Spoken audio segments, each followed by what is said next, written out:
চিকিৎসকরা যখন এখানে পুলিশ একজনকে অ্যারেস্ট করেছে, তদন্ত চলছে, আজকে সিবিআইও হয়ে গেল, তো তাহলে কর্মবিরতি মানে হাজার হাজার লক্ষ মানুষ চিকিৎসা থেকে বঞ্চিত হচ্ছেন, মৃত্যুর খবর আসছে বিনা চিকিৎসায়। চিকিৎসক পেশাটা এতটাই গুরুত্বপূর্ণ, সেখানে কর্মবিরতি মানে মানুষের জীবন নিয়ে খেলা।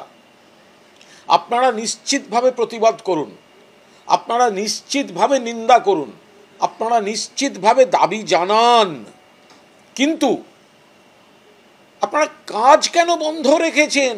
সিবিআই হয়ে যাওয়ার পরেও কর্মবিরতি কিভাবে হতে পারে? মুখ্যমন্ত্রী সংবেদনশীল পদক্ষেপ নেওয়ার পরেও কিভাবে এই কর্মবিরতি হতে পারে? কাদের পারপাস সার্ভ হচ্ছে এতে? সাধারণ মানুষের। অবিলম্বে চিকিৎসকরা কর্মবিরতি তুলে নিয়ে রোগীদের চিকিৎসার ব্যবস্থা করুন, অবিলম্বে।